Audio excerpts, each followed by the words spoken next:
রাজ্যকে না জানিয়ে একের পর এক মামলা রুজু সিবিআই এর এখতিয়ার নিয়ে প্রশ্ন তুলে শীর্ষ আদালতে যায় রাজ্য। সিবিআই স্বতন্ত্রভাবে মামলা রুজু করতে পারে বক্তব্য কেন্দ্রের। শুনানি শেষে রায়দান স্থগিত রেখেছে সুপ্রিম কোর্ট। রাজীব চক্রবর্তী আমাদের প্রতিনিধি রয়েছেন আমাদের সঙ্গে। রাজীব, ঠিক কি হলো আজ আদালতে? দেখো, রাজ্য সরকারের আগাম অনুমতি না নিয়ে কেন্দ্রীয় তদন্তকারী সংস্থাগুলি তারা তদন্ত করছে এবং মামলা রুজু করছে। এই বিষয়ে একটি মামলা রুজু করেছিল সুপ্রিম কোর্টে রাজ্য সরকার। রাজ্য সরকারের মূল অভিযোগ যে তারা 2018 সালে বিধানসভায় প্রস্তাব পাস করে কেন্দ্রীয় তদন্তকারী সংস্থাগুলিকে যে অনুমতি দেওয়ার বিষয় তা প্রত্যাহার করে নেওয়া হয়েছিল। অর্থাৎ সেই প্রস্তাব পাশের ফলে নতুন করে যদি রাজ্যে কোনো কেন্দ্রীয় সংস্থা তদন্ত করতে চায়, মামলা রুজু করতে চায়, সেক্ষেত্রে রাজ্য সরকারকে ইন্টিমেশন দিতে হবে এবং অবশ্যই এই কেন্দ্রীয় তালিকায় থাকছে সিবিআই এবং ইডির মতো সংস্থাগুলি। আমরা জানি যে সাম্প্রতিক ইতিহাসে রাজ্যে একাধিক কেন্দ্রীয় তদন্তকারী সংস্থা তারা তদন্ত করছেন এবং যার জেরে বহু রাজ্যের মন্ত্রী আমলারা জেলেও রয়েছেন। এই বিষয়টিতে সুপ্রিম কোর্টে দীর্ঘ শুনানি হয়েছে। রাজ্য সরকারের পক্ষে সওয়াল করেছেন কপিল সিবাল এবং কেন্দ্রীয় সরকারের পক্ষে ছিলেন সলিসিটর জেনারেল তুষার মেহতা।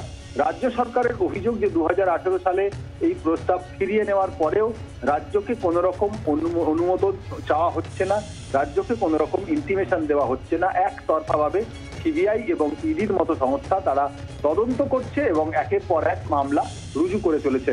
এই বিষয়ক একটি তালিকাও দেওয়া হয়েছে। গত কয়েক মাসে প্রায় 16টি এরকম মামলার কথা বলা হয়েছে। এই বিষয়ে কেন্দ্রীয় সরকারের বক্তব্য, সলিসিটর জেনারেল তুষার মেহতা তিনি জানাচ্ছেন যে তালিকা দেওয়া হয়েছে সেই তালিকায় দেখা যাচ্ছে যে একাধিক মামলা কলকাতা হাইকোর্টের নির্দেশে কেন্দ্রীয় তদন্তকারী সংস্থা তারা তদন্ত শুরু করেছে এবং মামলা রুজু করেছে। সেক্ষেত্রে আদালতকে বিভ্রান্ত করছে রাজ্য সরকার। পাশাপাশি বলা হয়েছে যে এই মামলা বা এই আবেদন, রাজ্য সরকারের এই আবেদন অবৈধ। তার কারণ রাজ্য সরকার কেন্দ্রীয় সরকারের বিরুদ্ধে মামলা করেছে, যেখানে সিবিআই এবং ইডির মতো সংস্থাগুলি তারা স্বতন্ত্র সংস্থা, তাদের মামলা রুজু করার ক্ষেত্রে কেন্দ্রীয় সরকারের সরাসরি কোনো ভূমিকা থাকে না। এই দুই পক্ষের বক্তব্য শোনার পরে বিচারপতি বি.আর. গাভাইয়ার বেঞ্চ আজ রায়দান স্থগিত রেখেছেন এবং মনে করা হচ্ছে যে এই গ্রীষ্মকালীন যে অবকাশ সুপ্রিম কোর্টে আসতে চলেছে, সেই অবকাশের পরে এই মামলার রায় সামনে আসতে পারে। অর্থাৎ জোর সওয়াল চলে আজ শীর্ষ আদালতে দুপক্ষের তরফে। রাজীব, ধন্যবাদ। একদিকে কপিল সিবাল রাজ্যের তরফে সওয়াল করেন, অন্যদিকে তুষার মেহতা কেন্দ্রের তরফে তিনি ছিলেন। সিবিআই এর এখতিয়ার নিয়ে প্রশ্ন তুলেই শীর্ষ আদালতে গিয়েছে রাজ্য। দুপক্ষের সওয়াল জবাব শুনেছেন এবং তারপর রায়দান স্থগিত রেখেছে শীর্ষ আদালত। রাজ্যকে না জানিয়ে একের পর এক মামলা রুজু করছে সিবিআই। মূল অভিযোগ এটাই রাজ্যের তরফে এবং 2018 সালে যে আইন আনা হয়েছিল সেই অনুযায়ী সিবিআইকে জানাতে হবে রাজ্যকে, রাজ্যের অনুমোদন নিয়ে তবেই নতুন করে কোনো তদন্ত শুরু করতে পারে যে কোনো কেন্দ্রীয় সংস্থা।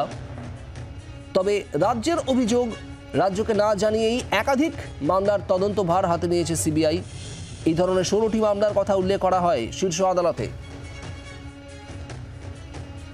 শীর্ষ আদালতে কপিল সিব্বাল রাজ্যের পক্ষে সওয়াল করেন আর অন্যদিকে কেন্দ্রের তরফে সওয়াল করেন সলিসিটর জেনারেল তুষার মেহতা। দুপক্ষের সওয়াল জবাব শোনার পর এ বিষয়ে রায়দান স্থগিত রেখেছে শীর্ষ আদালত। বাংলার আওয়াজ, বাঙালির আবেগ, জি 24 ঘন্টা।